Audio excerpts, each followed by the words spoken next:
Omoyele Sowore mami ṣe sọ sínú kulu Oriyomi Hamzat radio studio yìí Agidigbo. You are welcome indeed. Thank you very much. Mo kí èyàn mi àtàtà mi tí ìpàdé yín rí fúngbà àkọ́kọ́ rí ọkọ̀ mọ́ gbòòrò yín ni mo kí yín káàbọ̀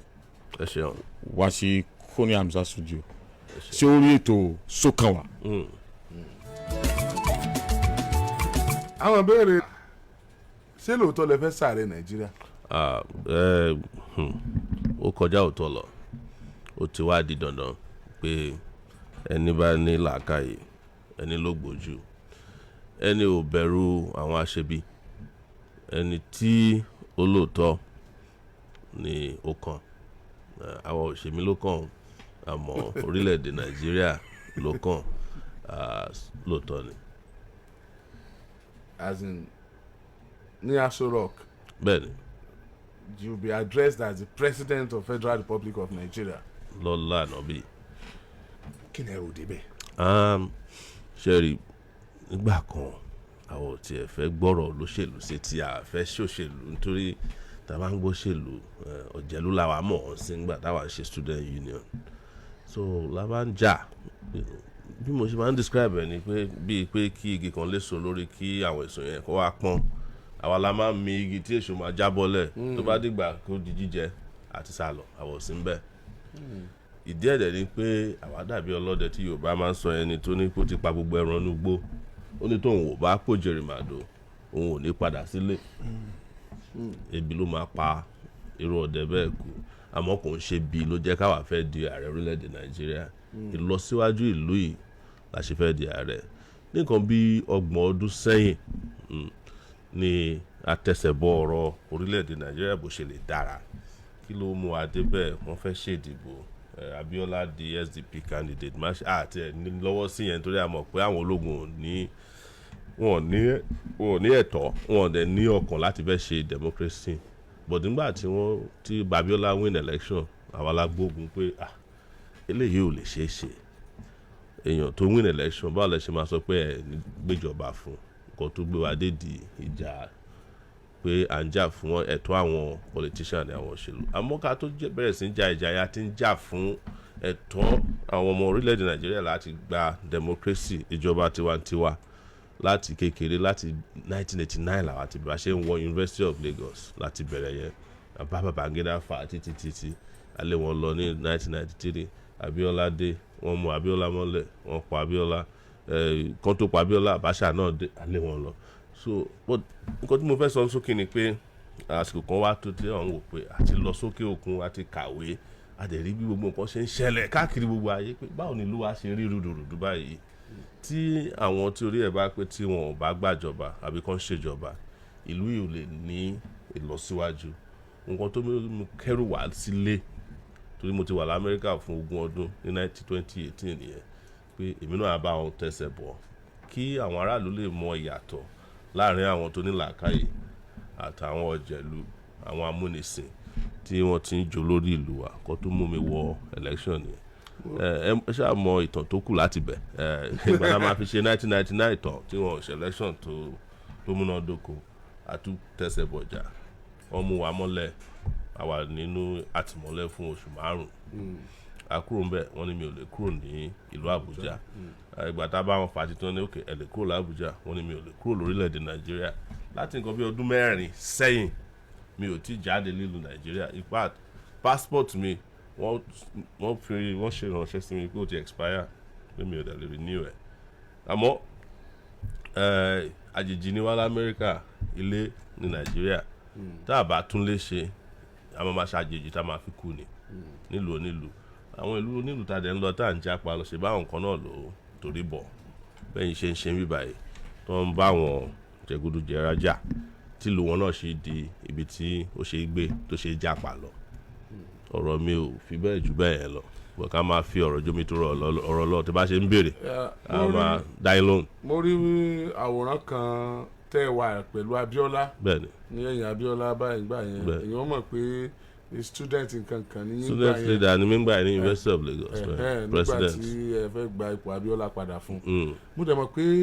Aṣíwájú Bọ́lá Ahmed Tinubu náà wà nínú àwọn táwọn náà ń jà pé kábíọ́lá gba ipò wọn gbà náà ètò túmọ̀ sí pé ẹ̀yin àti Aṣíwájú Bọ́lá Ahmed Tinubu ẹ ti jọ ní àjọṣepọ̀ kan rí ẹ ti jọ pàdé rí nínú struggle torí àwọn náà wà nínú struggle nàdẹ́kò irú èèyàn wo ni wọ́n gbà náà tẹ́ẹ̀ fi jọ wà mọ́ tààrà. ṣe ń gbà yẹn àwa máa ń ṣẹlẹ́yàmẹ̀ even though à ń jà fún ẹ̀tọ́ Abíọ́lá àwa mọ àwọn tó jẹ́ pé politicians ni wọ́n àwọn òṣèlú àwọn òṣèlú à ń bá wọn jẹun à ń bá wọn ṣe pọ̀ a máa ń lọ sí pàdé o tá a bá dé pàdé tá a bá ti sọ tiwa àwa ń lọ nìyẹn à ń báyọ̀ mú omi à ń báyọ̀ jẹun because bí bó ṣe wà ń gbà yẹn ni pé àwa náà ò fi taratara trust àwọn olóṣèlú ìdí ẹ̀ ni pé tí ò bá ń ṣàwọn olóṣèlú àwọn lọ́balọ́ba àwọn òjòyè ilẹ̀ Yorùbá wọn ò ní lè ṣe Abíọ́lá ní ṣùkàṣùkà bọ́n ṣe ṣe so àwa náà ṣọ́ra fún wọn pé bí pé ojú la fi ní alákànfin ṣọ́rí la ṣe ń ṣe democracy movement ńgbà so a ti pàdé rí but mi ò mọ̀ pé bóyá káwa ń pàdé kan ní ẹ̀yin student leader ti dé wá jókòó sórí high table torí high table làwa ń jókòó sí àwa máa ń gba ẹ̀tọ́ tiwa ni pé àwa tá à ń jà àwa tá a máa ń forí la kú lélẹ́yìí lè máa sọ ká máa jókòó sẹ́yìn àti pàdé bẹ́ẹ̀ yẹn ni but mi ò fọ́ kàn rí àbí pé ká gbọ́ lọ́wọ́ ara wa until 1999 tí ajá ìjà yẹn tíjà yẹn clear tí wọ́n wá ń ṣe election ni wọ́n á pàdé through Dr. Fasehun ní Ìkẹjà Frederick Fasehun òun ni olórí wa ní OPC nítorí gbà yẹn mìíràn wà lóPC ìtàn ọjọ́ mìíràn nìyẹn Fasehun wa nígbà Bọ́lá Tinubu ní ẹ̀ wọ́n wọ ìbàtà sanda báyìí mo máa ń sọ àwọn èèyàn máa ń ní pé kí n má máa sọ bẹ́ẹ̀ ẹsẹ̀ bàbá ń funfun nínú wọn àti Ọbaníkòrò. tó funfun ni àbóbú àti pé gbígbà tí yẹn gba ní eruku. bẹ́ẹ̀ ni wọ́n fẹsẹ̀ ẹni ni mi rò pé bàbá gan ní ju mọ́tò kan gbà yẹn wọ́n bọ́ lẹ́nu mọ́tò wọn campaign ní Ìkẹjà nítorí Ọbaníkòrò fẹ́ jẹ chairman ní Ìkẹjà local government bàbá náà lọ fún ibi tí a ti pàdé ṣé Fasehun àwọn tó ń jàjà democracy nítorí àwọn ti sá lọ nígbà tí àwọn ológun ti bẹ̀rẹ̀ sí ní àwọn ti sá lọ láti nǹkan bí 1994 wọn. Mustapha in fact nígbà tí wọ́n máa fi tíjọ Abacha máa fi kú àwa ni next stage àwọn tí Mustapha fẹ́ máa pa ṣeré ńgbà ẹ̀ wọ́n ti pa ìyàwó Abíọ́lá wọ́n ti yìnbọn sí Ibru wọ́n ti yìnbọn sí bàbá Abraham Adesanya òní yes so àwa ni set tó kàn wọ́n ti mú àwọn Àgbákòbá àwọn Gani wọ́n ti mú àwọn Ọbásanjọ́ fún co-plot wọ́n ti mú gbogbo òyìn àwa nìkan lákòótá ṣe ń dá ìgboro rú so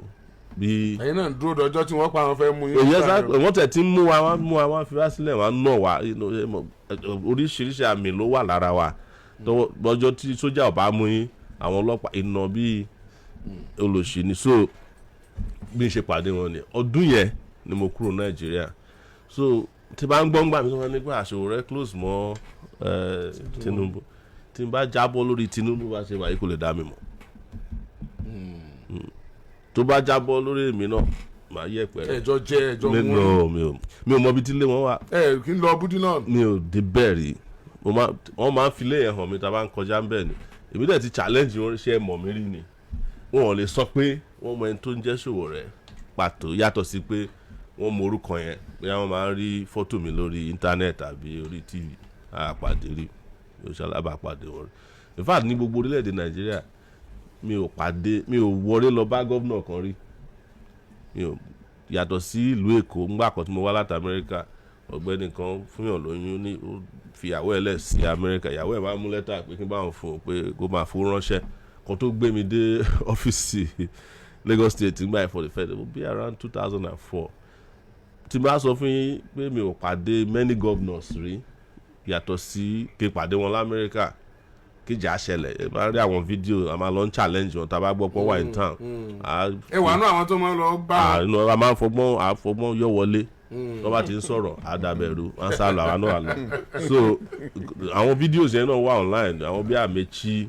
a máa ń rí mínísítà kan wá sí New York nígbà 2012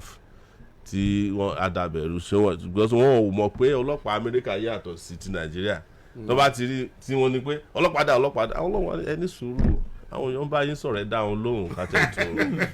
kátẹ́ tó yanjú ẹ̀ ó ní mínísítà kan Òjó ó ní minister of foreign affairs nígbà Òjó Madueke. yes nígbà Yar'Adua nígbà tí Yar'Adua sick wọ́n parọ́ káàkiri pé ó ń gòkè ó ń sọ̀ kalẹ̀ ó lọ ṣe press conference kan èmi á rọra yọ wọlé síbẹ̀ kò dá mi mọ̀ òun fúnra ẹ̀ ló pè mí pé do you have any question wá di ìṣòro ó dìjà a parí press conference olúkúlùkù padà lọ sílé so irú àwọn nǹkan tá a máa ṣe ń pàdé wọn nìyẹn.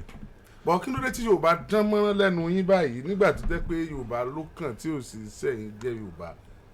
bí o ṣe Yorùbá Yorùbá ni mí àmọ́ ṣẹ́rí ìwé tí táwa ṣe máa ń describe ara wa ni pé ṣẹ́rí ilẹ̀ Yorùbá yìí ọ̀pọ̀lọpọ̀ ló ti rìn kúrò nílẹ̀ Yorùbá tó ti lọ síbòmíràn dáhà bá dẹ̀ ń describe ibi tó ń bí wá sí la máa fi ń describe ara wa ṣẹ́rí àwọn bàbá mi ọmọ Ìjẹ̀ṣà ni wọ́n so wọ́n wá gba ìlú kan kọjá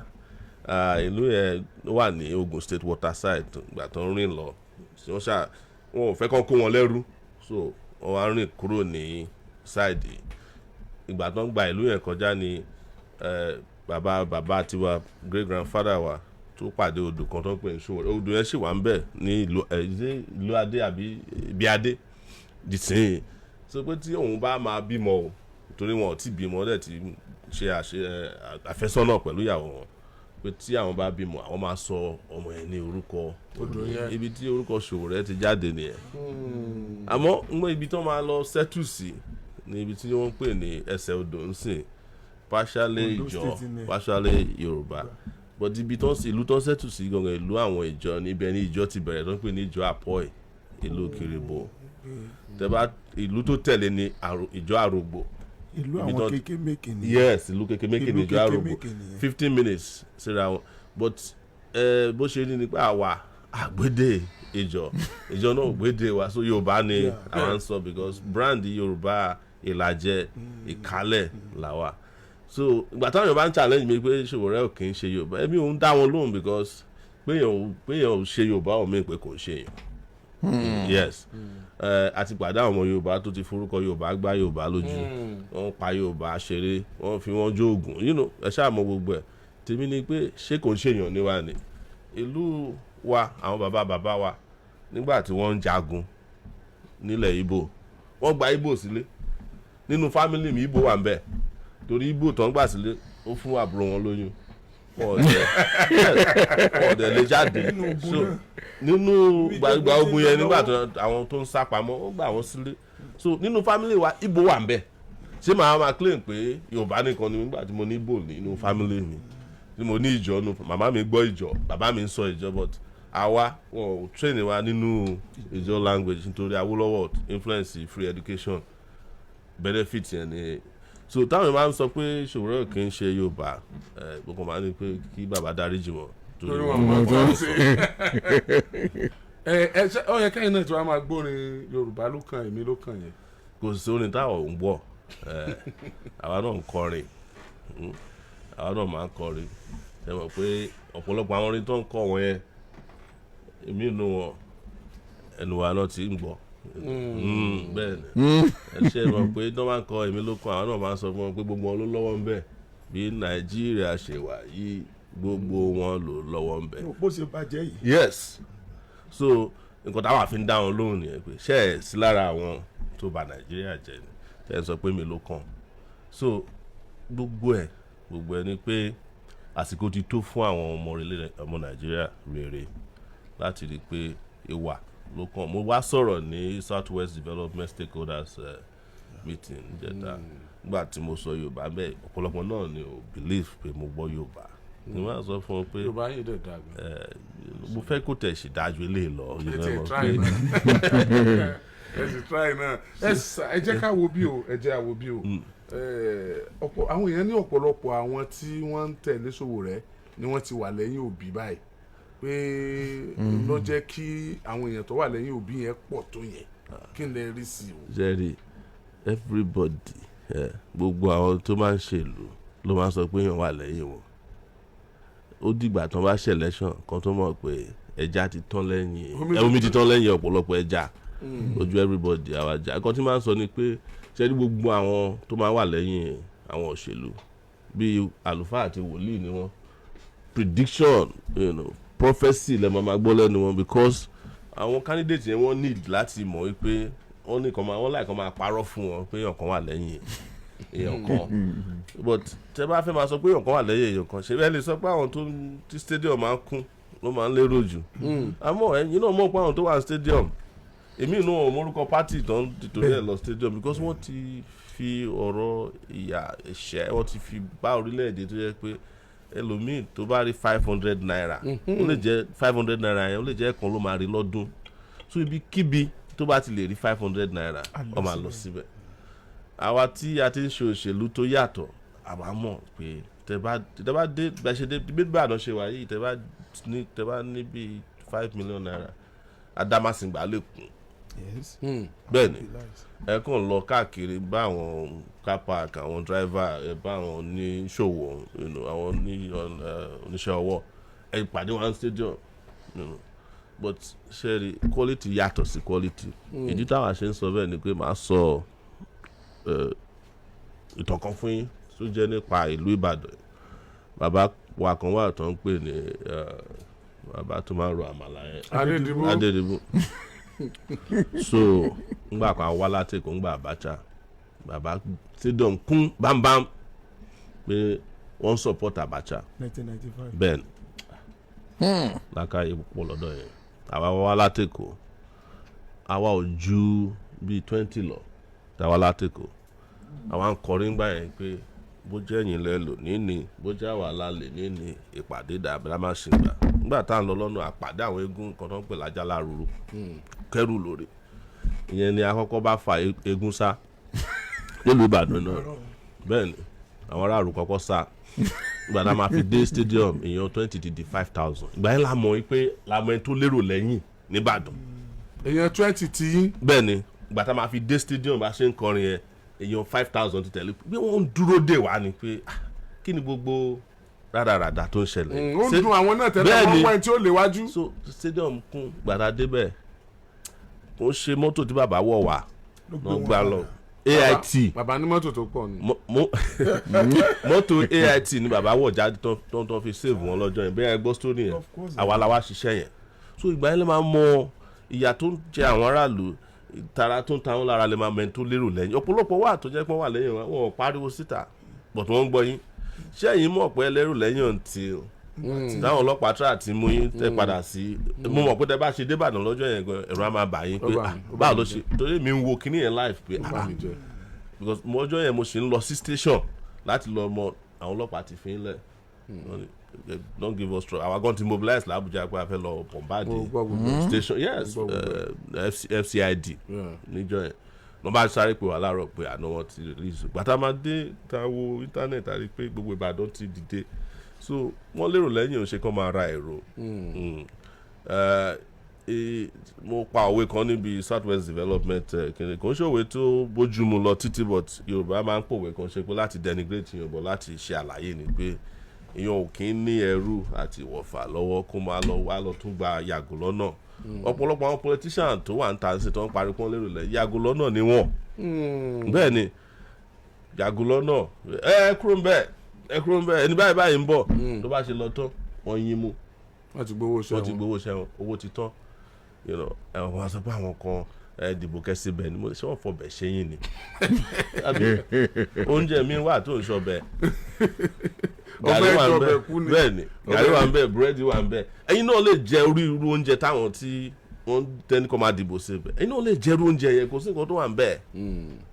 kò sí nǹkan tó wà ń bẹ but wọ́n ti wá fi apá àwọn èèyàn lórí tó jẹ́ pé àwọn èèyàn mi ò tiẹ̀ wọ́n á gbàgbé làákàyè wọn sílé ni ebi wọ́n ní tí ebi bá ti kúrò ní ìṣẹ́bùṣe.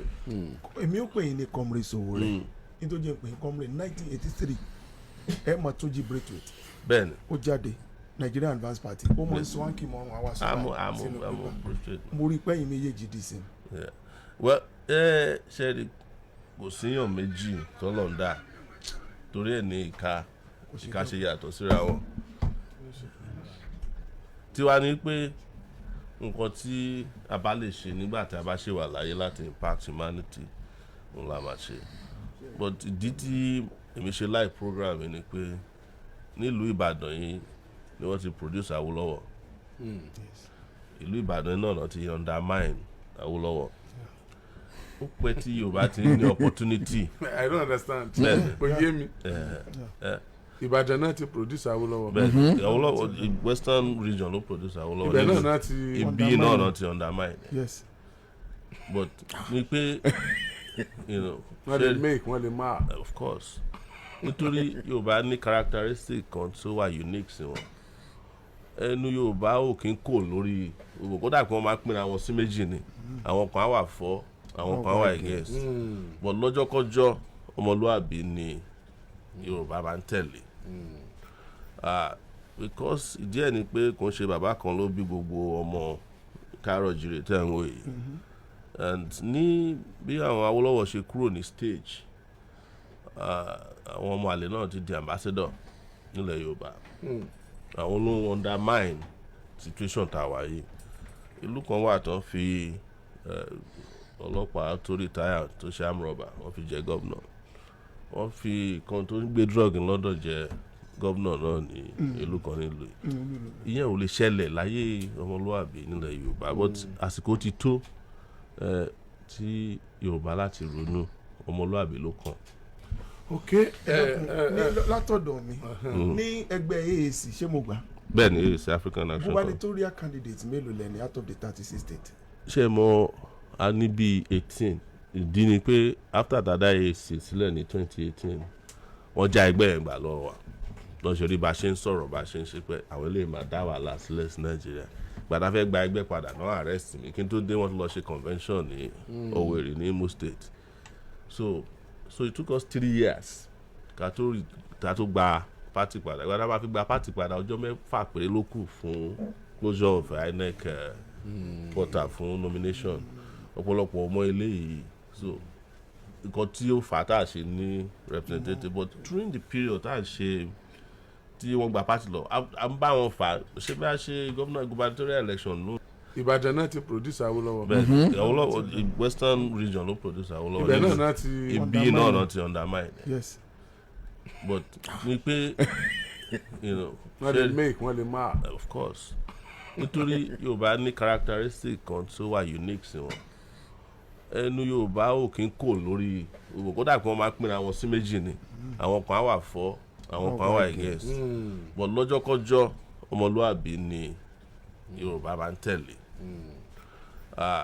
because ìdí ẹ̀ ni pé kò ń ṣe bàbá kan ló bí gbogbo ọmọ Káàárọ̀-o-jíire tẹ́ ń wò yìí and ní bí àwọn Awólọ́wọ̀ ṣe kúrò ní stage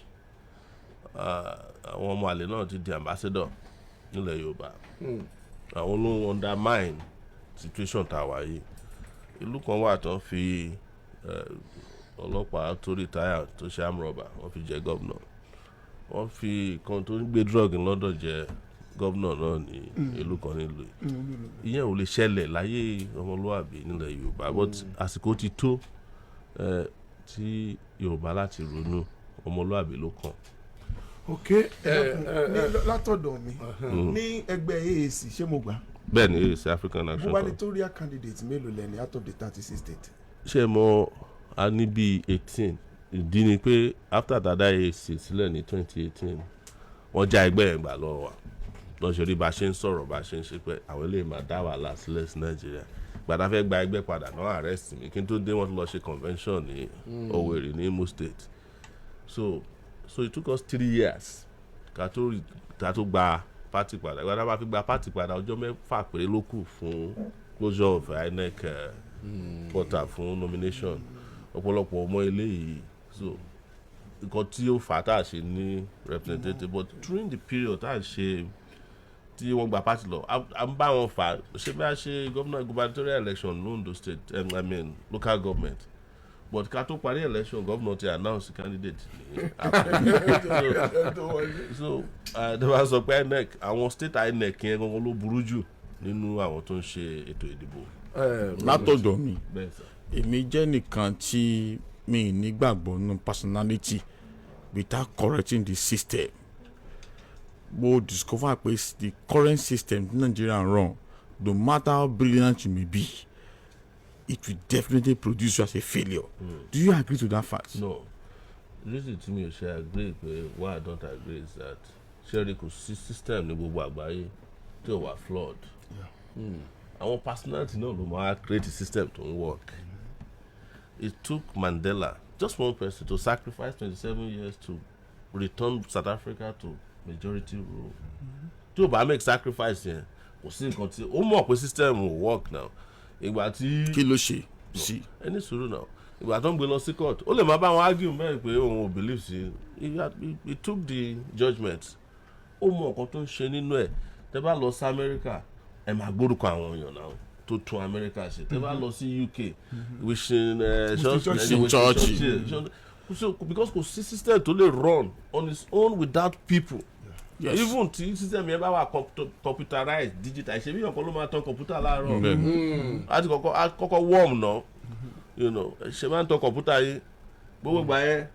brain ló produce computer na brain náà ló dẹ̀ operate. So there's no system that can gbogbo yẹn everybody pariwo ń sìn artificial intelligence kìíní kan èèyàn kan ló sì máa gbé ẹ̀rọ yẹn gan lọ síbi tó ti fẹ́ ṣe artificial work tó ń ṣe now because the human brain ló wà powerful jù. But problem tí a ní ni pé most of the time kì í lo ju 10% of our brain. 10%. Kí ni 10%? ká ríṣẹ́, ká wáṣẹ́, ká gbowó oṣù, ká lọ sípàdé ìlú, padà fẹ́yàwó, bímọ. That's 10% of your brain. But ẹ bá increase the percentage of how you engage your brain up to 13%, òun ló ń produce àwọn magic tẹ́ ẹ̀ ń wò yìí.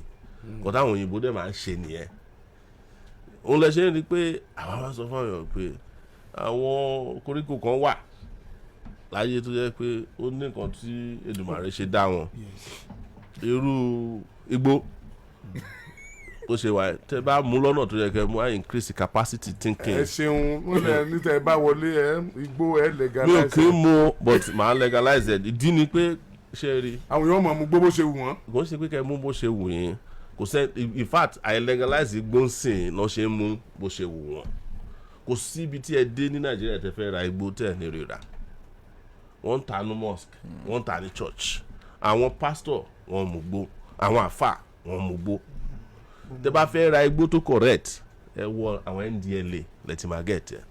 Àwọn ọ́fíìsà tí wọ́n gbé lọ. Tẹ́ bá mọ iye tí wọ́n make lórí igbó nílùú yìí, ẹ̀rọ abáyé. Bó ti kọ́ táwọn sọ ni pé kí lẹ́yìn kọ́nà sí igbó fún kí ni bọ́jẹ̀tì 21 trillion naira. Ẹ̀ ń kọ́nà sí igbó 1.5 trillion naira lọ́dọọdún. Ẹ ṣe tà fáwọn tó fẹ́ irú àwọn ìlú òyìnbó tó fi ń ṣe oògùn. Èèyàn ní arthritis ni o, cancer. Láì mọ̀ fún ọ̀pọ̀lọpọ̀ èèyàn ẹ mú gbó ẹ̀ẹ̀kọ̀ kì í fà á ni torí àwọn analgesic painkillers ẹ̀ ń lò igbó wà ń bẹ́ẹ̀. Ẹ̀mí ìpá wa mú gbó. Yes, ẹni bá ń ro oògùn lọ́wọ́ àwọn òyìnbó cocaine wà ń bẹ igbó wà ń bẹ. Ẹ ti mú gbó láàárọ̀ yìí. Ẹ ti ní kò sẹ́ni tí ì mú gbó. Kò sí ẹni tó ń lo oògùn òyìnbó tí kì í mú gbó tàbí tó ń gba abẹ́rẹ́. Tó ń gba abẹ́rẹ́ tí ò sí igbó ń bẹ àbí kí wọ́n lọ ṣe operation fún yín. Ó wà lára component tó fi ṣe anesthesia. So àwa la pàtàkì ẹ̀ tí àwọn èèyàn fi wá tún yọ ọ́ mu. Bẹ́ẹ̀ni ó yẹ ká sọ́dọ̀ lónìí ká sọ́dọ̀ rọ̀. Tẹ́ bá ti sọ pé nǹkan ò ṣeé ṣe fún ọmọ ẹ̀dá wọ́n máa wá bí ó ṣe ṣe. Ìgbà kan wọ́n bá ní cigarette ní Nàìjíríà náà. Ṣé cigarette láti ìgbà yẹn ti gàǹtà sí ni. Bẹ́ẹ̀ni. Àwọn èèyàn general bàbá wa wọ́n mọ àwọn koríko yẹn. Tẹ́ bá lọ sínú oko igbó lóru correct one. Ejò á pàdé àkekèé ńbẹ kò sí jà torí olúkúlùkù mọ nǹkan tó wá síbẹ̀. Wọ́n jọ wá mú gbó ni. Kò sí ẹranko tí ò kí ń mu ó ní síìdì kan ní gbó kò sí ẹranko tí ò kí ń lò báwọn ṣe ń treat ara wọn ni ẹ lọ bèrè láwọn tó máa ń ṣe oko gbó máa ń tàn yanyan lóru ni. And component tí ó ń dàyàn lórí irú is just 3% of igbó. The rest is medicine, is money. Canada make over $4 billion dollars nínú igbó. Tí Ondo state níbi tó ti ń ṣokògbó tó le jù àti Ẹdó Sápẹ́lẹ́ mọ́ Èkìtì tó ń bá ń export cannabis wọn ò ní màmá lọ bèrè owó oil l'Abuja telling you. ẹ jẹ́ àṣẹ báyìí màá mú candidate mẹ́ta sà Okay. màá wá fẹ́ kẹ́ ẹ̀ sọ̀dí tó fi yẹ pé ẹ̀yin ni ká dìbò fún lórí kọ̀ọ̀kan kí ni ẹ fi rò pé ó fi yẹ ká dìbò fún yín ká mọ́ dìbò f'Atiku. Atiku ti ṣe vice president Nigeria for ọdún 8 nílùú yìí láti 1999 to 2007 àwọn àti ọba 99 ló ń bẹ̀rẹ̀ 99 àti Ọbásanjọ́ kí náà ṣe ẹni bá lọ léèwé mo ń sọ fún ọ lónìí léèwé gíga àwọn Atiku ló bẹ̀rẹ̀ náà sọ̀rọ̀ ASUU strike di ohun tó wá di gold kí ni ìdí ẹ̀ nígbà tí wọ́n ṣe strike nígbà tí wọ́n instead kan resolve problem yẹn wọ́n lọ dá private university wọ́n sílẹ̀ Bell University Ọbásanjọ́ gba license Atiku gba Atiku Abubakar American University private university so investment tó yẹ kó make education they refuse to make it ṣòye the sin òun àti Ọbásanjọ́ ṣì ń jàjà yẹn pé ta ló jalè jù láàrin àwọn méjèèjì wọ́n ṣì ń jàjà yẹn pé Ọbásanjọ́ ní olè ní ẹ Atiku náà ní bàbá olè nìyí so ẹ̀dẹ̀ mọ̀ pé investigative journalism mo ń ṣe gbogbo gbà yẹn àṣírí wọn tí mo rí kí ẹ máa gbàdúrà torí mo mọ̀ pé Atiku wà nílùú ilé nílùú Ìbàdàn kí Ọlọ́run máa fisiti gọ́ọ̀mẹ̀ntì wọn sórí ìlú yìí torí vengeance náà máa fi padà wà lẹ́lẹ́kejì nǹkan tó ń ṣe tó ń rí ṣe ní 1999 wọ́n á wá ṣe wọ́n á parí iṣẹ́ wọ́n á parí ìlú yìí ẹ bèrè ẹlòmíràn. Òbí ńkọ́. Òbí gómìnà náà ni fún 8 years èmi ń sọ fún yín pé Òbí ẹni tí mo mọ̀ dáadáa ní ọ̀pọ̀lọpọ̀ mọ̀ pé mo mọ̀ nígbà tó jí gómìnà àwọn Ọbásanjọ́ ẹ̀ẹ̀mejì náà try láti yọ kúrò ní governorship pẹ̀trú Andy Uba tó jẹ́ personal assistant domestic assistant Ọbásanjọ́ àwa là ń tàṣírí wọn tí wọ́n ṣe rí yọ lẹ́ẹ̀mejì ìgbà kan wọ́n impeach ẹ̀ tó fi parí ìjọba ẹ̀ ní 8 years but question tí mò ń béèrè lọ́wọ́ ẹ̀ ni pé yàtọ̀ sí kíkà máa parọ́ kí ló ṣe ní ìlú Anambra ìlú ẹ̀ for those 8 years ṣé o dá hospital sílẹ̀ sílùú ẹ̀ tí wọ́n fúnra rẹ̀ tó lè lọ treat rẹ̀ ń bẹ̀ àbí o dá ilé ìwé gíga kan síbẹ̀ àbí primary school tó máa sọ pé the best secondary school in Nigeria is in Anambra State o lè sọ bẹ́ẹ̀ náà àbí ṣé o ṣe ọ̀nà kan síbẹ̀ ni tí wọ́n máa ní gbà tẹ́ bá fẹ́ wa mọ́tò gidi ẹ̀ máa lọ sí Anambra ibi tí ó máa ń parọ́ pé òun san pension but governor tó wà ń bẹ̀rẹ̀ sí sọ pé ó ṣe clear pension 20 years ago ni ìyẹn Soludo Charles Soludo gan fúnra ẹ̀ jáde síta pé irọ́ ló ń pa nígbà tó sọ pé òun invest 12 million ó ti di 100 million Soludo fúnra rẹ̀ ló jáde ló kọ lẹ́tà pé part 1 nígbà tó kọ part 1 wọ́n lọ ń bẹ̀ kò tí kọ part 2 dìsín tí part 2 bá máa fi jáde ìgboro àdàrò but mo mọ̀ pé wọ́n ti ń bẹ̀ pé kí kọ́ máa dà nǹkan rú so kí ló bí ní tó lè prove pé as a former governor òun ṣe nílùú ẹ̀ to the point pé òun gan òkè ń gbé ìlú ẹ̀ Èkó ló ń gbé ìyẹn làwọn ará Èkó máa fi ń fi ṣe yẹ̀yẹ́ pé ó govern ìlú kan fún 8 years ó sọ di Dubai Èkó tí ẹ fi ń bú wa ibẹ̀ lẹ́ máa ń sàpamọ́ sí àbí òye so pé èèyàn kan mọ ọ̀rọ̀ pa lómìn pé ó lè jẹ́ president Nàìjíríà tó bá jẹ́ bẹ́ẹ̀ a rí onírọ́ tó dángájá kákó dá Babangida padà nítorí mi rò pé ní mọ èèyàn tó mọ̀rọ̀ pa ju Babangida wà láyé.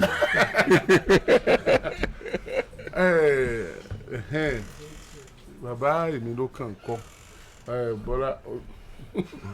olóyè Bọ́lá Ahmed Tinubu díàrò ìwọ náà àjọ mú gbóni o. òun máa ń jí mú láàárọ̀ tiẹ̀ ni òun máa ń jí díàrò máa ń jí mú bẹ́ẹ̀ni tí bá jáde nígbà míì tí táwọn bá rí mi àná the only thing tí mo ṣe dìbò fún ẹ lọ́rọ̀ ẹgbọ́n yẹn pé ṣé àníkẹ́ lọ mú gbó àwọn sọ fún yín pé igbó ní commercial value bíi kòkó náà ni so tí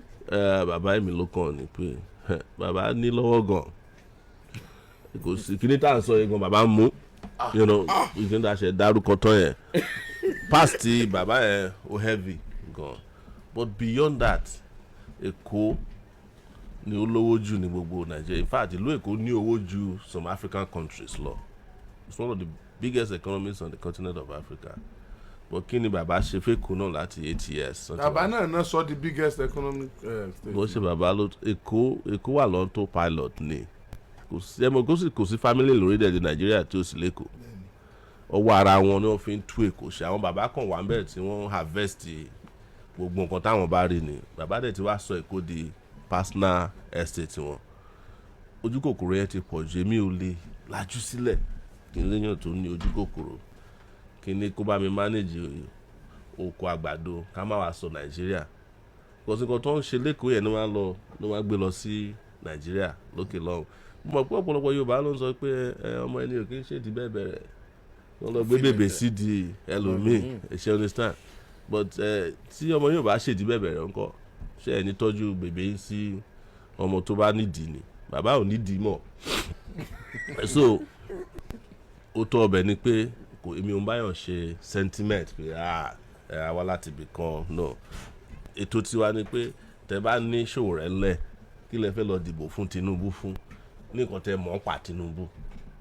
ilé rẹ́kọ̀dù ni rẹ́kọ̀dù oríṣiríṣi wà lẹ̀ tí wọ́n ti ká igbó tó ń ká mọ́ bàbá yẹn lọ́wọ́ pọ̀ rẹpẹtẹ ẹ mọ̀ pé òwe ni tí Yorùbá sọ pé wọ́n ká gbọ́mọ ẹ lọ́wọ́ òwe ni so àgbúrò fi sentiment ṣe rárá. tòkó mi ní igbó gan bó ìgbà tọwọ́ èèyàn mọ́ ni. bẹ́ẹ̀ ni nǹkan tí mi sọ fẹ́ sọ ni the most important thing ni pé tí ó wà important ni pé àsìkò ti tó fún àwọn tó ti di àgbàlagbà tí wọn ò lè tọ́jú ara wọn kọ́ yé máa di burden sọ́rùn Nàìjíríà a ṣe pẹ̀lú Yar'Adua alulẹ̀ a ṣe pẹ̀lú Buhari alulẹ̀ ṣé àtúwà lọ gbé ìlú tó sick kò nídìí èèyàn tó sick ara bàbá ò yá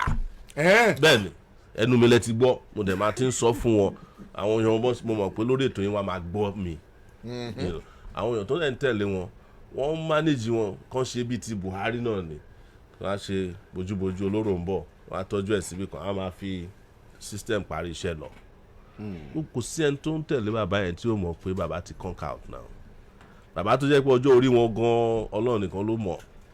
ibi tán ti lọ secondary school àfọ Ọlọ́run nìkan ni classmate wọn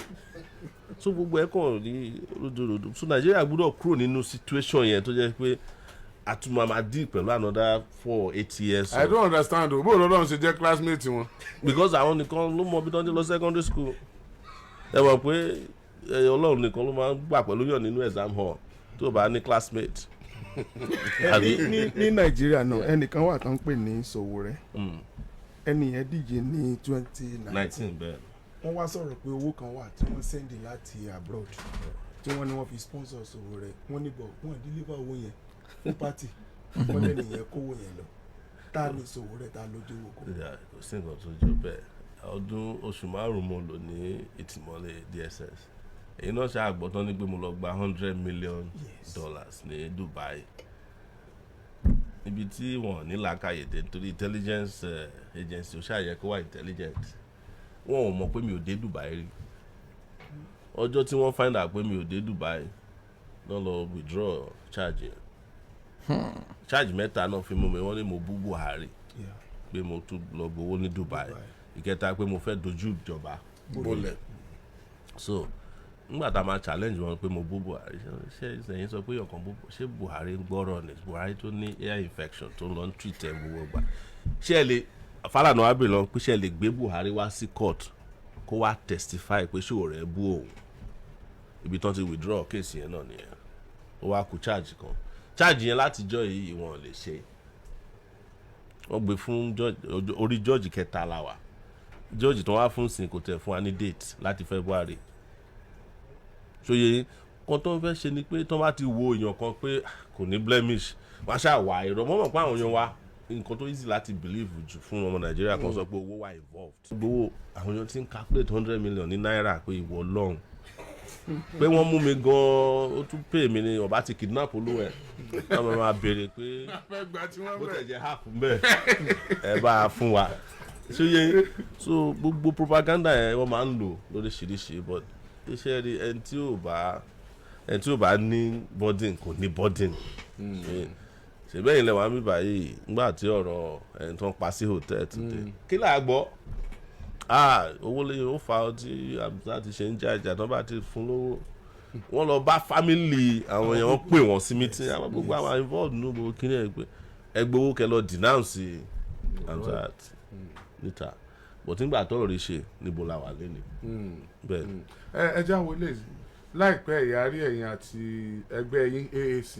àti PRP bẹ́ẹ̀ni tẹ́ ẹ ṣèpàdé ní Kánò lájọṣepọ̀ bẹ́ẹ̀ni. kí ni àjọṣepọ̀ yẹn? àjọṣepọ̀ wa ni pé a build alliance pẹ̀lú wọn ni.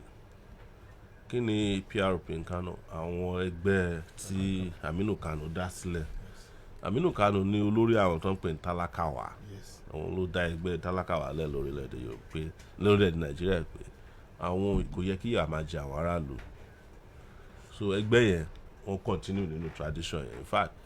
àwọn ni ó produce Balarabe Musa. Nígbà tí Balarabe Musa kọ̀ tí ò bá wọn jẹjẹkújẹ wọ́n yọ only the first governor to be impeached in Nigeria. So wọ́n keep tradition láti gbà nǹkan táwọn náà dẹ̀ fẹ́ ṣe nìyẹn. Ẹgbẹ́ tiwa ẹgbẹ́ tálákà ni fún gbogbo orílẹ̀-èdè Nàìjíríà pé báwo ni tálákà ṣe lè rán ọmọ ẹ lọ sí school nílùú yìí, báwo ni ẹ ṣe lè ríṣẹ́, tẹ bá ṣiṣẹ́ báwo ni wọ́n ṣe máa san pension yín. èmi jẹ́ nìkan tí mi nígbàgbọ́ nínú personality without correcting the system. Tèmi lè trust INEC tí INEC bá ń ṣe electronic voting pé bí cellphone wa ṣe wà yóò yẹ ká lè máa fi dìbò. Ìdí ẹ̀ ni pé à ń fi cellphone send owó ni ó wà important jù ní gbogbo. but àwọn mọ̀mọ́ tó wà lóko. a lè ṣàrí my grandmother died at 107 wọ́n ní cellphone. Àwọn màmá tẹ́ ẹ̀ fojú di yẹn cellphone wà nù yẹ̀rí wọn. yes. There are over 140 million users of cell phone. There are only 93,000 voters in Nigeria. So more people are using cell phone than are eligible to vote. Most of them are old women. But tell me tell pé àwọn kan wà tí wọ́n lè lo cell phone and they create a polling unit ẹyọ kan fún wọn nílùú wọn gbogbo wọn lọ dìbò ńbẹ̀ àdé count ẹ bó ṣe ń ṣe lamẹ́ríkà ni ẹni tí ò bá sí ní gbòòrò pé àwọn serve ní military ni o they have what they call mail-in ballots. But majority of our people tó fẹ́ dìbò ṣé àwọn 37 million youths tó ń register yẹn ṣé wọn ò mọ̀ ń lo cell phone wọ́n mọ̀ ń lo cell phone. Kí ni number of votes tí Nigeria expect tó máa win election 16 million plus 11 million in the last one. So if all the youths vote they are almost more than the number of voters in the country. So ṣé àwọn màmá few màmá yẹn á kàn ṣe special polling unit fún wọn màmá ṣé ẹ lè lo cell phone yẹn kàn á dì í lọ́wọ́ mú ẹ lọ dìbò ńbẹ̀ by 12 noon ẹ ti ka àwọn ìbò yẹn tán àwọn ìbò àwọn tí ò ń lo cell phone. Electronic voting ni wọ́n lò ní India has over 1.something billion people. Yes. They use electronic voting in Brazil. Wọ́n ṣe election tán ni by 12 noon wọ́n ti mẹ́ni tó win. One of the African countries. Yes, Senegal. Yeah, one of them. Apart from electronic voting ó yẹ ká tún máa ṣe diaspora voting táwọn èèyàn á lọ sí embassy tán á lọ dìbò fún ẹni tó ń fẹ́. And there are 6 million Nigerians in the diaspora legally. Àwọn kan wà tó jẹ́ pé wọ́n wà legal bí àwọn yẹn náà ò ní fẹ́ tó some 6 million because tẹ́ bá tún ka àwọn tó ṣe ẹ̀já pa ń sìn ọ̀pọ̀lọpọ̀ àwọn yẹn wà lókè òkun àwọn náà fẹ́ dìbò. So but Bivas ṣì máa rely lórí network but ẹ bá fẹ́ dìbò ẹ máa wá network tẹ́ fẹ́ fi dìbò wọ́n á kàn fún yín ní special unique number ni tẹ́ bá ti enter ìlàsọ̀kùn Mr. Oriyomi ẹ ti rí gbogbo data yín bẹ́ẹ̀ wọ́n á dẹ̀ ní pé next wọ́n á fún yín ní gbogbo àwọn parties orúkọ wọn àti logo wọn lórí sẹ́ẹ̀fù wọn ẹ dẹ̀ fi dìbò tẹ́ bá ti dìbò tán ẹ save ẹ á ní kẹ́ save ẹ sínú system yìí tí wọ́n bá rig election yẹn individually yín will send your ballot paper to a database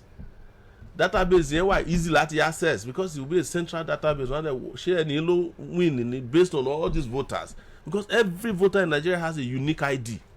ó wà nínú voters card yín kò sírú ẹ̀ méjì. So until that I get to that point then they trust INEC kan pa oríṣiríṣi rọ́ọ̀kì ṣe bí wọ́n ṣe election in Osun state over voting rẹpẹtẹ ṣé dèdè wine me ni. ìyẹn náà jẹ́ máa fi dágbére o ẹ ṣeun gan. ó short lójú wa nítorí pé ó dùn mọ́ wa ẹ tún wá ká tó dìbò ní agbára Ọlọ́run ẹ tún wá ká tó dìbò bí wákàtí méjì lọ yẹ ká lò ṣùgbọ́n mo mọ̀ pé tó ní àwọn bòmíì tẹ̀ ń lọ a dúpẹ́ lọ́wọ́ yín pé àpè yín ẹ jẹ́ wa ẹ bá ń kí wọn. A dúpẹ́ lọ́wọ́ yín bẹ́ẹ̀ ṣe bẹ̀rẹ̀ ọ̀rọ̀ yẹn ó jẹ́ kí n mọ̀ pé ó kù wà ní Nàìjíríà Comrade Ọmọlólú yìí ó mọ̀ sọ̀rọ̀ kan ó ní ẹ mọ̀ wọrí o Nàìjíríà sì máa dà ṣe ìgbàgbọ́ wá sí tẹ́yà bá lísìn pẹ̀lú bẹ́ẹ̀ ṣe sọ̀rọ̀ yìí honestly èèyàn mọ̀ pé ọjọ́ iwájú wa ó bright in Nigeria. We are younger generation and I know we are going to make it one day. We will. You are welcome. Thank you very much. mo kí yín. mo kí púpọ̀ náà mo lè kí atọ́kùn ètò wa tẹ mọ̀ pé ó tún níbi tí a ti ń pàdé. bẹ́ẹ̀ni. la bá sọ yẹn síta. mo mọ bẹ́ẹ̀ ibi káyọ̀ ti ń gbọ́wọ́ báyìí. lórúkọ aláṣẹ ìgbìmọ̀ olùdarí iléeṣẹ́ rédíò àgídìgbò adúpẹ́ lọ́wọ́ yín àti àwọn ikọ̀ yín tẹ́ káàpé yín tẹ́ jẹ́ wa ẹ ṣeun púpọ̀ o dídùn lọ́sọ̀ọ́sọ̀ lágbára Ọlọ́run ẹ̀yin yẹn wá tẹ́ gbọ́ wá ń lé tẹ́yìn náà tẹ̀lé wa láti bẹ̀rẹ̀ dópin adúpẹ́ lọ́wọ́ yín o ẹ tún máa retí àwọn ìkàn àwọn tó ní nǹkan ṣe nínú òṣèlú bá sì máa gbé wọn wá lọ́kùn òjọ̀kan mo sọ pé ẹni tó bá nílò ìbò aráàlú ni kó wá ẹni tó bá fẹ́ ṣe nǹkan fáráàlú ni kó wá gbogbo èèyàn kọ́ la pè àwọn míì nígbàgbọ́ nù kí wọ́n lọ mọ́ pariwo ń ta nígbà mọ̀ pé àwọn ò ní nǹkan ṣe ká má bàa bí wọ́n tán bá débẹ̀ pé ṣe bẹ́ẹ̀ yín lẹ sọ báyìí kí ló dé tẹ̀ ẹ̀ ṣe ṣùgbọ́n tó bá ní nǹkan ṣe yóò yọjú sí wa ẹ ṣeun o tẹ̀ ń gbọ́ wa. ẹ má bínú àkókò ló kéré ńjọ́ mi tán bá wá ẹ pè wọlé ẹ ṣeun.